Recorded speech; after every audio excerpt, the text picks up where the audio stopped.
이스라엘이 1948년도 국가가 수립되기 바로 직전에 1947년 봄날 어느 날 15살의 베두인 목동이 그 이름은 아드 디브라고 하는 목동이 자기 친구와 함께 이 바위, 깎아지는 바위산으로 양떼를 몰고 있었습니다.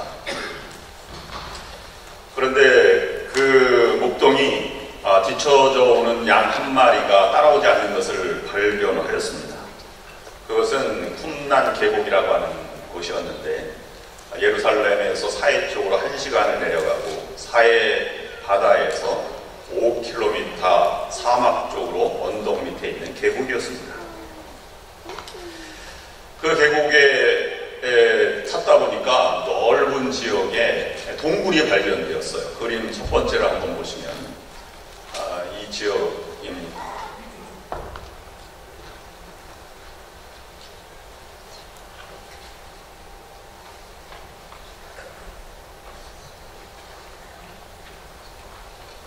나중에 다시 보도록 하겠습니다.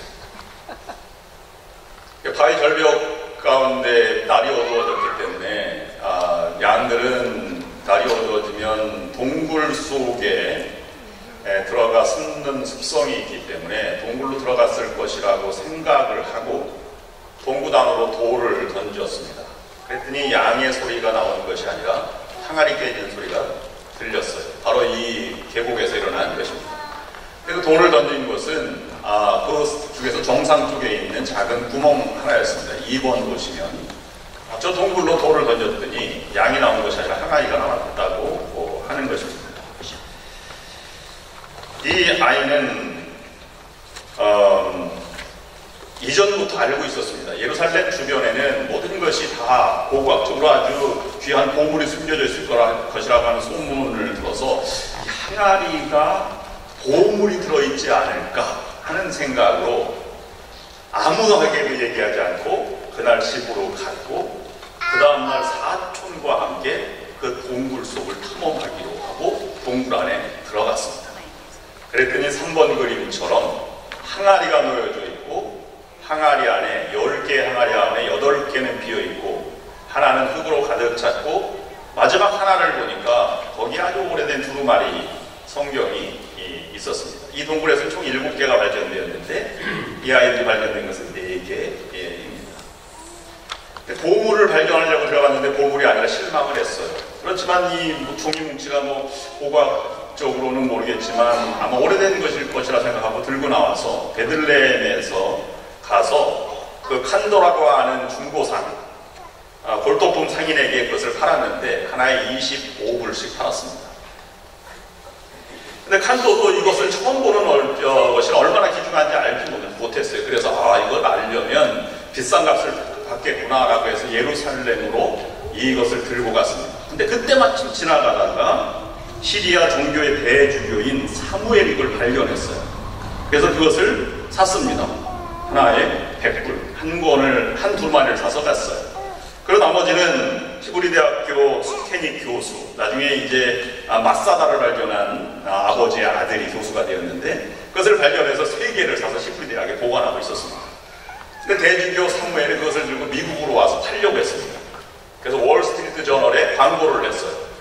데드 시 스크롤을 팝니다. 그래서 공식 이름이 됐습니다. 4의4번이라고 하는. 그래서 그것을 알고 있던 미국에 달려가서 야딘 교수가 25,000불에 그래서 사가지고 왔습니다. 이스라엘 정부가 수립되기 전이기 바로 허락되기 몇 시간 전이었기 때문에 공식적인 것은 할 수 없어서 이스라엘 정부가 나라를 수립하고 최초로 건립하는 것은 역사기념관을 건립하는 것이었었는데 홀로코스트 뮤지엄 600만 사살된 그것을 기념해서 기억의 언덕이라고 하는 곳에 박물관을 설립했고 4의4번을 회수한 일에 착수하게 되었습니다. 그래서 베두인족이 그 동굴에 소문이 나서 많이 파편들을 가져갔는데요. 그 파편들을 사오느라고 1,500개의 파편들을 모으기 시작했습니다. 그 모으느라고 돈으로는 환산할 수 없는 어마어마한 돈을 투자하게 되었습니다. 그때까지 사본 중에 가장 오래된 사본은 4번 그림인 이것이 쿰란 사본인데요. 이것은 지금까지 레닌그라드 사본이 1008년에 사본으로 기록된 것이 가장 오래된 것이었는데, 이 쿰란 사본은 그보다 1100년이 앞선 BC 2세기 것임을 밝혀내게 된 것입니다. 이것은 값으로 매길 수 없을 만큼 국보급이고, 오늘날도 사회사본 박물관에 이것이 보존되어 있습니다.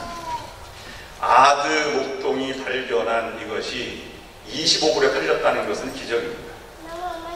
또한 사무엘 대주교가 이것을 미국에 들고 와서 팔았다고 하는 것도 그 전문가 같은데 이것을 몰라보았다는 것도 신기할 따름입니다. 제가 왜 이 말씀드리냐면, 우리 삶에 있어서 쉽게 넘어지고 좌절하는 경우는, 그리고 우리가 승리하지 못하는 경우는 가치를 잃어버릴 때입니다.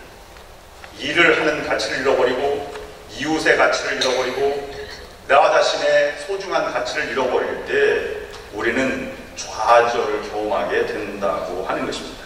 서로 상처받고 갈등하고 좋은 관계를 맺어가지 못합니다. 일의 가치를 모를 때 일의 가치를 모르니까 열매도 없습니다. 자신의 가치를 모르는 사람은 자신을 얼마나 소중한지 모르기 때문에 세워갈 수가 없습니다. 그래서 때로는 좌절을 경험하죠. 나 같은 존재가 이렇게 말하기도 하고, 나는 되는 일도 없고 너는 가문도 너무 좀 초라해 라고 생각해서 우울하기도 합니다. 내 존재가 무엇인지 모를 때 그렇게 사람은 변하게 되는 것입니다. 그런데 바뀌어서 내 존재가 너무 소중하다고 하면 다른 차원으로 생각이 바뀌어지게 됩니다.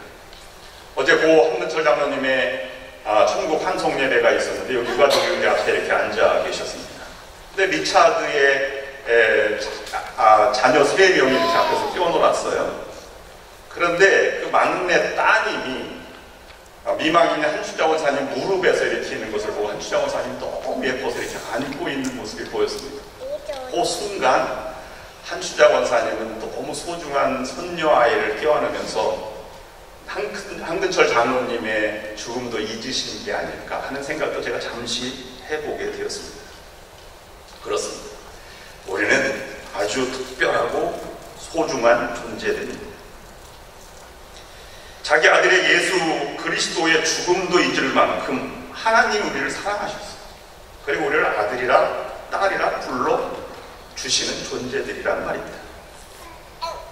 그러므로 우리는 하나님의 자녀가 된 존재 자체만으로도 보통 사람과는 다른 존재입니다. 남편 되시는 분들 집에서 막 이렇게 화를 내고 그러다가 이 자리에 앉아있는 것도 기적 중에 기적입니다.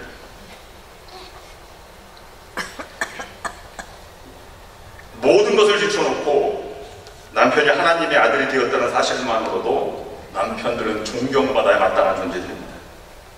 아내 되신 분들도 하나님의 딸이 되었다는 사실 하나만으로도 존경받고 사랑받아야 마땅한 존재들입니다.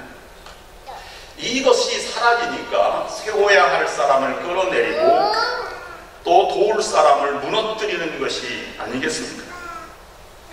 그래서 소중한 남편을 원수처럼 대해버리고, 또 정말 내 안에 있는, 내 앞에 있는 여인을 하인처럼 부리는 경우를 종종 우리는 주변에서 보지 않습니까? 어찌하여 그렇게 존재 자체가 변하면 달라지는 것입니까? 그것은 그 사람 때문이 결코 아닙니다. 그 사람과 함께 있는 하나님 때문에 그 사람이 소중해지는 것이요 귀한 존재가 된다고 하는 것입니다. 그러므로 한 사람의 가능성이란 그 사람의 인격과 그 사람의 믿음에 있지 않습니다. 하나님은 그와 함께한 그 하나님이 그 모든 것을 초월하시기 때문에 우리는 말할 수 없는 가능성을 가진 존재가 되어가는 것입니다. 그러므로 우리는 하나님과 함께 하시는 일과 사람과 내 자신을 볼 줄 아는 영적인 눈이 열려 있어야 하는 것입니다. 오늘 본문은 하나님께 사로잡힌, 그러므로 하나님께 함께 하시는 사울과 아나니아 두 사람을 우리에게 소개해 주고 있습니다. 어떻게 그들이 하나님의 쓰임받는 사람이 되었는가? 어떻게 그들은 한 번에 쓰임받지 않고 지속적으로 하나님의 쓰임을 받는 사람이 되었는가? 어떻게 그들은 하나님의 마음을 읽고 하나님의 사람이 되었는가 하는 것을 오늘 본문을 통해서 묵상하고자 합니다. 첫 번째, 이왕이면 하나님께 쓰임받는 여러분들이 될 수 있기를 주님으로 축원합니다. 오늘 본문에 보면 바울이 인생을 자기 마음과 뜻대로 살다가 하나님께 붙들림 받으어서 회개하고 오히려 자복하고 복음을 전하는 사람이 되었습니다. 그래서 유대인들이 놀라게 되었습니다. 그러면 하나님의 사람이 되어야지 라고 내가 결심해서 되는 일은 결코 아닙니다. 그 과정은 우리에게 기록되어지고 있는데, 지금까지 살펴본 성경 말씀을 보면 그 하나님을 인격적으로, 예수 그리스도를 인격적으로 만난 사울이 변화가 되어서 복음의 사람이 되었습니다. 아나니아도 마찬가지입니다. 사도행전 9장 13절 14절 말씀 보면 이렇게 기록하고 있습니다. 아나니아가 대답하되 주여, 이 사람에 대하여 내가 여러 사람들에게 듣사온즉 그가 예루살렘에서 주의 성도들에게 적지 않은 해를 끼쳤다 하더니, 여기서도 주의 이름을 부르는 모든 사람을 결박할 고난을 대제사장들에게서 받았나이다 하거늘. 오늘 아나니아는 그리스도를 핍박하던 사도 바울을 이미 알고 있었습니다.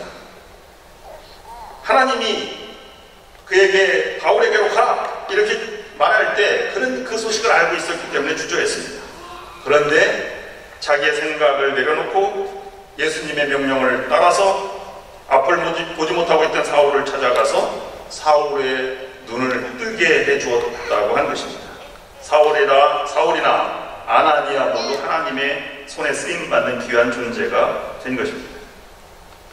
오늘 우리들에게 이 말씀이 어떻게 전해주는 교훈의 말씀이 무엇이겠습니까? 교회에 나오지만 여러 부류의 사람들이 존재하고 있습니다. 구원받지 않았는데 구원받은 자처럼 살아가는 사람이 있습니다. 구원을 어떻게 받습니까? 예수 그리스도를 주라 입으로 시인하여 받아들일 때 우리는 구원받은 존재가 된 것입니다. 평생 한 번도 예수 그리스도를 주님이라 고백하지 않는 사람이 교회에 나올 수 있다고 하는 것입니다. 그럼 난 구원받지 않은 사람이다 라고 되어서 교회를 떠난다 이렇게 생각하시지 마시기 바랍니다.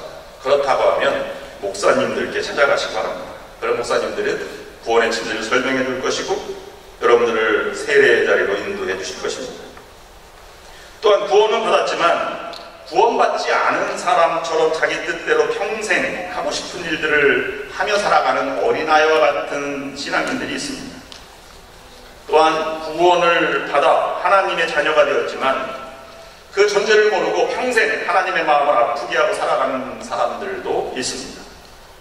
그러나 구원받았을 뿐만 아니라 하나님 뜻에 순종하여 하나님의 도구로, 하나님의 동역자로 쓰임받아 역사의 한 페이지를 쓰며 살아가는 위대한 신앙인들도 있습니다. 사울과 아나니아가 바로 그런 사람들입니다. 오늘 하나님이 본문을 통해서 말씀하시는 것은 적당히 구원받고 살아가는 것이 아니라 이왕이면 하나님의 뜻에 쓰임받는, 붙들림받은 사람으로 살아가라, 그렇게 우리에게 요청하고 있는 것입니다. 여러분 어떤 쓰임받는 존재로 살아가고 있습니까? 아니면 구경꾼입니까? 아니면 구원받지 않은 자처럼, 죽은 자처럼 살아가고 있습니까? 아니면 하나님의 마음을 아프게 하는 문제자처럼 살아가고 있습니까? 이렇게 말씀드리면 상처를 받으시는 분이 있어요. 더 일을 주셨어야죠. 어떻게 내가 일할 수 있는 일거리를 언제 주셨습니까? 직분도 주시지 않고. 그런 얘기를 하는 것이 아닙니다. 아나니아도 그냥 제자라고만 되어 있지 누구에서 선택된 존재라고 오늘 본문은 나와 있지 않고 처음으로 등장한 인물입니다. 근데 오늘 본문에 보면 하나님께 쓰임받는 사람의 공통점이 존재합니다. 첫 번째는 바울도 그랬고 아나니아도 그랬고 하나님의 음성을 들었다. 다른 말로 말씀드리면 예수 그리스도를 인격적으로 만났다는 것입니다. 그래서 그의 삶이 전적으로 변화되기 시작하였습니다. 아나니아는 사울에게 안수하여 보게 하라는 주님의 음성을 듣고 처음에는 거절하였습니다. 근데 왜 다시 갔을까요? 오늘 본문을 통해서 한번 묵상해 보면 그 변화의 동기가 기록되어 있는데 9장 11절 말씀에 이렇게 기록하고 있습니다. 주께서 이르시되 일어나 직가라 하는 거리로 가서 유다의 집에서 5 사울이라 하는 사람을 찾으라. 그가 기도하는 중이니라. 사도 바울이 지금 뭐하고 있다고요? 기도하는 중입니다. 아나니의 마음을 건드린 것은 사도 바울이 이제 핍박하는다, 핍박 중이다 이렇게 말하지 않고 하나님께 무릎 꿇고 기도하는 경건의 사람이 되었다, 예수 그리스도의 사람이 되었다는 것을 들을 때 가슴이 뜨거워졌습니다. 여러분도 기도하는 자세가 다른 사람을 감동시키고요, 여러분이 기도하는 것이 하나님을 감동시키는 경건한 삶의 모습입니다. 거기에서부터 하늘나라는 시작되는 것이고 기적은 시작되는 것이고 은혜와 사랑은 시작되는 출발점이 되어가는 것입니다. 그래서 아나니아는 그곳에 가서 9장 15절 예수 그리스도가 다시 말씀할 때 그는 순종했습니다. 주께서 이르시되 가라, 이 사람은 내 이름을 이방인과 임금들과 이스라엘 자손들에게 전하기 위하여 택한 나의 그릇이야. 이제는 사단의 그릇이 아니라 하나님의 그릇이 되었다 라고 하는 말을 듣고 아나니아는 가서 이 왼수 이렇게 말하지 않고 사울 형제 사울아 이렇게 부르는 그러한 감격적인 변화를 겪게 됩니다.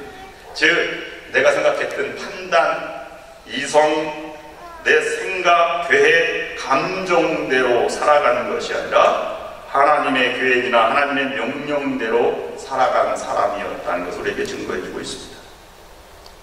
하나님의 음성을 듣고 계십니다. 여러분 하나님의 음성이 아닌 여러분의 논리와 생각과 이런 것을 가지고 교회를 논하고 사람들을 평가하고 세상을 평가하지는 않습니다. 혹은 하나님의 음성은 듣긴 듣는데 그것은 뒤로 하고 불순종하고 살아가고 있지는 않습니다. 또 하나님께 붙들림 받은 사람의 특징은 하나님의 음성을 듣는 것뿐만 아니라 과거에 붙잡히지 않았다는 사실입니다. 하나님의 쓰임받는 사람은 과거에 붙들려 있지 않는 사람입니다. 사울은 자신이 저지른 과거가 얼마나 치욕스러운 것입니까? 이 기독교인들에게는 정말로 잊을 수 없는 그런 아픔을 준 사람이죠. 그런데 그런 과거 때문에 마음의 열등감이나 상처를 갖고 있지 않았습니까? 너무 뻔뻔한 것 아닙니까? 금방 죽인다고 막 따라다니다가 회개했다고 해서 복음을 전하고 담의 세계 이렇게 전한다고 하는 게 너무 뻔뻔한 것 아닙니까? 적어도 1년 정도는 자숙하고 있어야 되는 것 아니겠습니까? 사울은 과거로부터 자유했다고 하는 이 표현은 내면적으로 자기를 새롭게 발견하는 것에서 출발하고 있다는 것을 우리에게 증거해주고 있습니다. 여러분 만약에 말입니다. 이건 만약에 사울이 우리 교회에서 신앙생활을 시작한다면 어떻겠습니까? 한 50년은 다녀야 교회 임원이 되는 건 아닙니까? 아니라고요. 저는 다행입니다. 처음 나온 사람은 금방 뭘 안다고 임원을 시키고 뭘 안다고 어떻게 나서게 합니까? 이렇게 말할 수 있습니다. 그래서 덩어리 3년, 기모리 3년, 장님 3년, 9년은 지나야 무엇을 안다고 하지 않겠습니까? 물론 그러면 여러분 다 늙습니다. 일할 시간 다 지나갑니다. 물론 사울은 3년 광야에서 그가 자숙하는 기간을 나중에 가졌고 11년 동안 고향 다소에서 무명의 사람으로 훈련을 받은 다음에 마지막 3차 전도여행을 통해서 그는 로마로 가서 순교자의 길을 걷게 됩니다. 그래서 16절 말씀이 이렇게 표현하고 있는 것입니다. 예수님이 그가 내 이름을 위하여 얼마나 고난을 받아야 할 것을 내가 그에게 보이겠다 이렇게 말하는 것입니다. 아나니아도 과거를 붙들지 않았습니다. 처음에는 붙잡았습니다만은 그를 내 그릇으로 쓰겠다라고 하는 말씀을 가지고 그는 자기 자신의 마음을 비웠습니다. 그래서 9장 17절 말씀에 이렇게 기록하고 있는 것입니다. 아나니아가 떠나 그 집에 들어가서 그에게 안수하여 이르되 형제 사울아 주 곧 내가 오는 길에서 나타났던 예수께서 나를 보내어 너로 다시 보게 하시고 성령으로 충만하게 하신다 하니 라고 기록하고 있습니다. 여러분 우리가 싸울 때 과거의 일로 싸우지 미래의 일 가지고 싸우는 경우는 거의 없습니다. 그런데 한 번쯤 생각해 보는 것은 주님도 우리의 과거를 묻지 않는데 우리가 너무 과거를 가지고 살아가면 안 된다는 것입니다. 우리는 세상에서는 한 번 살인자면 영원히 살인자고 한 번 배신자면 영원히 배신자입니다. 그러나 교회에서는 적어도 그렇게 살면 안 된다고 하는 걸 우리에게 가르쳐주고 있는 것입니다. 누구든지 그리스도 안에 있으면 새로운 피조물이라 이전 것은 지나갔으니 보라 새 것이 되었도다. 고린도후서 5장 17절 말씀 새롭게 지음받았다는 것은 과거와 관계없다고 하는 것입니다. 여러분들도 과거로부터 자유하십시오. 그래서 바울은 열등감을 극복하고 다시 복음의 능력의 사람이 되었으며, 아나니아도 자신이 부르고 싶지 않은 사울을 형제라고 부를 만큼 그렇게 탁월한 인격의 모습으로 그런 나타나고 변화되게 된 것입니다. 여러분들도 이왕이면 하나님께 탁월하게 쓰임받는 여러분들이 될 수 있기를 주님의 이름으로 축원합니다. 두 번째는 하나님의 부르심을 받은 자답게 살아가야 한다는 것입니다. 여러분, 한 번은 일상에서 옳게 살아갈 때가 있습니다. 신앙생활할 때도 옳게 쓰임받는 순간이 누구에게나 있을 수 있습니다. 그러나 계속 쓰임받는 것은 특별한 경우가 아니면, 훈련받거나 인격이 변화되지 않으면 계속 쓰임받는다는 것은 쉽지 않은 일입니다.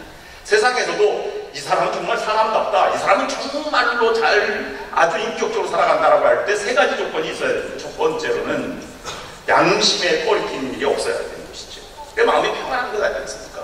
두 번째는 다른 사람이나 아니면 가족이나 부모에게 해를 끼치거나 아프지 않게 하는 것이 양심이 꺼리끼는 것보다 더 중요한 그런 잣대입니다.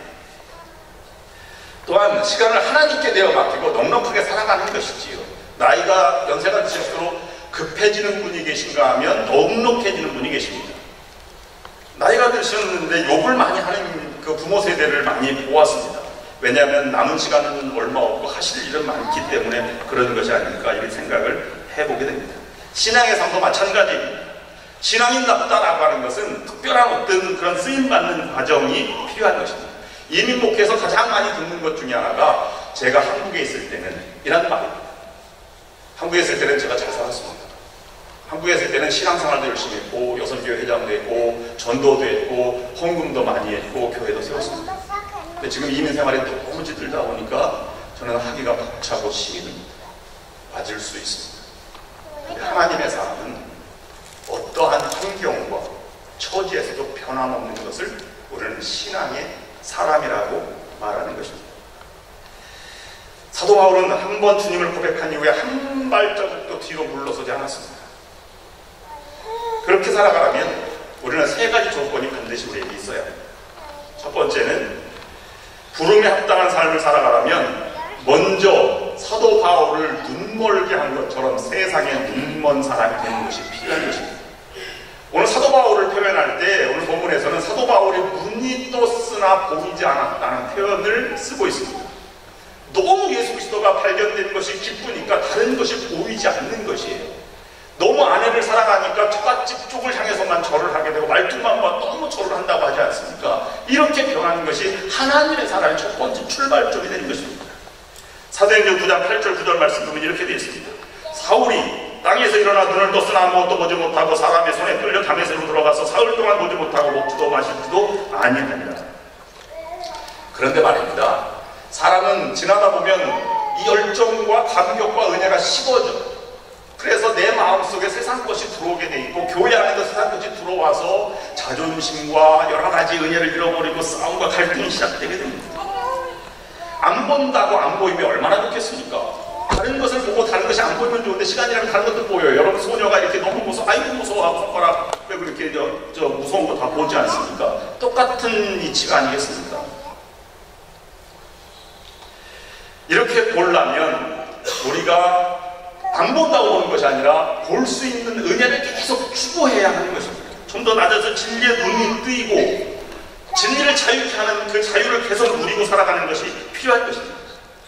세상에서 너는 안 돼 라고 엑스페했던 우리를 하나님이 그래도 너는 돼 라고 동그라미 친 인생이 우리 인생입니다.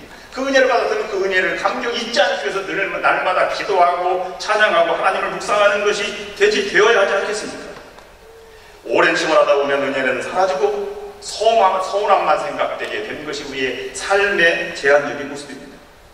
여러분이 만약에 집사 때는 그렇지 않았는데 본사 되니까 좀 교만해졌어 라는 말을 누군가에게 한마디라도 들었다면 하나님께 회개하시잖아요. 권사 때는 안 그랬는데 장로 되니까 좀 목에 힘이 들어갔어 라는 말을 누구한테 한마디라도 들었으면 그 사람은 회개해야 될 것입니다. 우리는 끊임없이 복음 안에, 신앙 안에 살아가는 자세가 중요한 것입니다. 그것이 세상을 잊고 살아가는 또 다른 비결이 되는 것입니다. 사도행전 9장 18절 19절 말씀 보면 즉시 사울의 눈에서 비늘 같은 것이 벗어져 다시 보게 된지라 일어나 세례를 받고 음식을 먹으며 강건하여지니라. 이것은 영적 생활에 들어갔다는 것을 우리에게 보여주고 있는 것입니다. 이 눈이 열리기가 쉽지 않아요.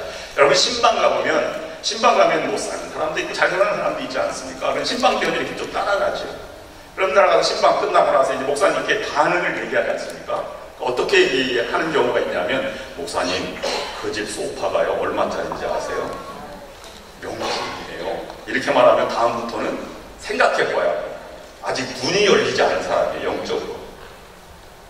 그런데 목사님 더 기도 계속 우리가 해야 되겠습니다 라고 말하면 신앙의 사람이 되는 것이죠. 여러분 비싼 소파, 명품 소파 그리고 준비한다고 여러분 천국 갈 것 아닙니다. 저는 압니다. 그 아주 좋은 거는 사택에 올 가능성도 있어요. 돌아가시면 미리 명품 소파만큼 교회에 헌금하는 것이 훨씬 더 유익이라고 저는 생각합니다. 세 번째, 하나님의 부르심에 합당하게 살려면 주님으로부터 오는 새로운 힘을 계속 얻어야 합니다. 사도행전 9장 21절 말씀에 보면 이렇습니다. 듣는 사람이 다 놀라 말하되 이 사람이 예루살렘에서 이 이름을 부르는 사람을 멸하던 자가 아니냐, 여기서 온 것도 그들을 결박하여 대제사장들에 끌어가고자 함이 아니냐 하더라. 사울은 힘을 더 얻어 예수를 그리스도라 증언하여 다메섹에 사는 유대인들을 당혹하게 하니라. 여러분 평생 백독 성경을 했다면 대단한 일입니다. 그런데 오늘부터 성경 읽지 않습니다 라고 하면 백독 읽은 거 아무 소용이 없습니다. 하나님으로 지속적으로 힘을 받는 것이 중요한 것입니다. 여러분 힘이 들고 고난이 오면 성경을 펼쳐들고 하나님 앞에 무릎을 꿇으세요. 사람을 찾기보다 하나님을 먼저 찾기를 바랍니다. 지난주보다 이번 주를 더 갈급하게 하나님을 찾으시고 우리가 더 큰 은혜를 달라고 기도하셔야 합니다. 혹시 그런 마음이 사라지면 하나님 예전에는 내가 충만하게 하나님의 은혜를 사모하고 살아갔는데 지금은 그렇지 않습니다. 하나님 나를 좀 식은 은혜를 뜨겁게 만들어 주옵소서 라고 기도하는 자세가 필요한 것입니다. 사람이 주는 위로와 은혜를 받으려고 하니까 상처받고 깨어지게 된 것입니다. 아나니아가 사울을 향해서 형제 사울아 라는 마음이 주님의 마음을 닮아서 그렇게 할 수 있었던 것입니다. 마지막으로 그러면 하나님의 능력의 손길을 날마다 경험하는 일이 중요합니다. 하나님의 능력은 사람을 변화시키죠. 그래서 죄짓고 회개하고 하는 일이 신앙이 반복하는 것을 하나님이 원치 않으십니다. 지난주에 너무 죄했습니다. 이번 주에 다시 죄를 짓지 않고 하나님 앞에 살겠습니다. 날마다 반복되는 기도가 아니라 하나님 내 감정을 누르고 하나님의 뜻대로 살아갈 수 있도록 하나님을 경험하고 하나님이 채워지는 삶을 살게 하여 주옵소서 라는 기도, 하나님께 붙들림 받은 삶이 훨씬 더 중요한 것입니다. 적당히 감추고 적당히 한 번쯤 이렇게 속이고 이런 것이 아니라 하나님 앞에 무릎 꿇고 기도하면서 살아가는 자세가 필요한 것입니다. 예배 시간에 너무 은혜를 받고 눈물을 감게 흘렸다고 해서 하나님의 사람이 되는 것이 아닙니다. 변화의 손길을 하나님이 경험하는 손길로 살아내는 것이 훨씬 더 소중한 것입니다. 그러면 하나님의 능력, 하나님의 손길을 경험한 사람은 자기도 모르게 하나님의 꿈으로 향해 나아가게 되어 있습니다. 여러분 사도 바울이 말이에요. 이제부터 나는 감옥에 잡는 일을 멈추겠다 라고 생각해서 복음을 증거했어요. 근데 그때까지 세계 선교를 꿈꿨겠습니까? 그렇지 않습니다. 그는 열심히 이렇게 전도하다 보니까 기독교 역사상에 잊을 수 없는 위대한 세계 전도자 이방 선교사의 첫 번째 사도로 그렇게 불륜받게 된 것입니다. 그가 최선을 다해서 복음을 증거할 때 하나님 나라를 꿈꾸게 하는 하나님의 손길을 경험하게 되었다고 하는 것입니다. 여러분 사람을 행복해지기를 원하시죠? 근데 여러분 그걸 아십니까? 아버지 되신 하나님이 여러분이 행복해지려고 하는 소원보다 하나님의 소원이 더 크다는 사실을 아십니까?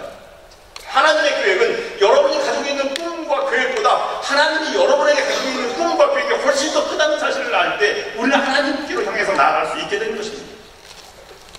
대학교 졸업한 아이가 딱지치기를 잘한다고 해서 내 평생 소원이 딱지치기라고 하면 부모의 마음이 무너지지 않겠습니까? 소망을 잃지 않고 살아가서 하나님의 꿈을 향해서 나아가는 자는 결코 좌절치 않습니다. 왜냐하면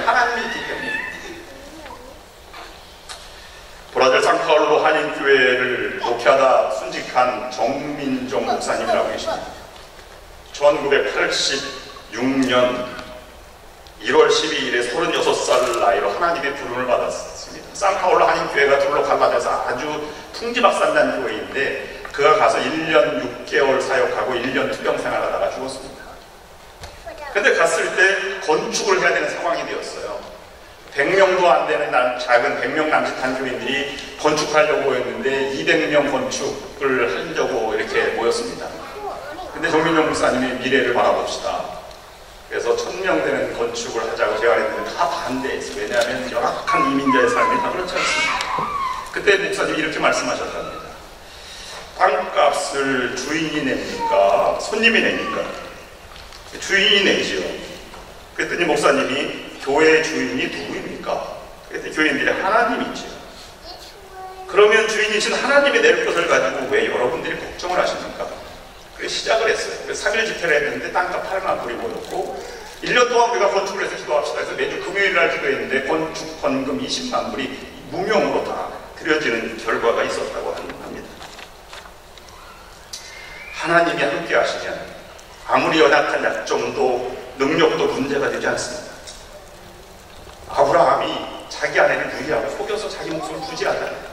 이런 겁쟁이가 세상에 어디 있습니까? 근데 아브라함이 어떻게 믿음이 세상이 됐죠? 하나님 때문에. 여러분, 부모와 속일 사람이 없어서 부모와 형제를 속이고 사기꾼으로 살아갑니까? 누굽니까? 야곱입니다. 야곱이 변해서 위대한 민족의 조상이 되었어요. 어떻게 가능합니까? 오직 하나님의 능력으로만 가능한 것이었습니다. 형제들에게 고자질하고 또 철이 없던 요셉이 어떻게 위대한 지도자가 되었습니까? 단 한마디, 하나님 때문입니다. 겁장이요 변절자였던 베드로가 어떻게 위대한 순교자의 길을 걸을 수 있었겠습니까? 오직 하나님 때문입니다. 그러니 여러분의 삶도 하나님께 전적으로 내어맡기십시오. 그럼 하나님의 능력을 체험하게 될 것입니다. 그러므로 우리가 해야 할 일이 하나 있습니다. 순간순간 임하시는 하나님의 손길을 끊임없이 갈망해야 합니다. 하나님, 나는 아무래도 깨닫지 못합니다. 하나님, 서울처럼 나를 바꾸어 주옵소서. 내 생각을 내려놓게 하시고 하나님의 마음을 바라보고 하나님이 움직임을 깨닫게 하여 주시옵소서. 이렇게 세상의 권력과 세상의 능력과 세상의 지혜를 구하기보다 하나님의 능력과 하나님의 믿음 안의 지혜를 구하는 우리들이 되어야 할 것입니다. 지금 여러분은 어디를 향해서 걸어가고 달려가고 있습니다. 시편 63편 1절 말씀은 이렇게 기록하고 있습니다. 하나님이여 주는 나의 하나님이시다. 내가 간절히 주를 찾되 물이 없어 마르고 황폐한 땅에서 내 영혼이 주를 갈망하며 내 육체가 주를 앙모하나이다. 이 다윗의 고백이 오늘날 신앙생활하는 여러분들의 고백이 될 수 있기를 주님의 이름으로 축원합니다.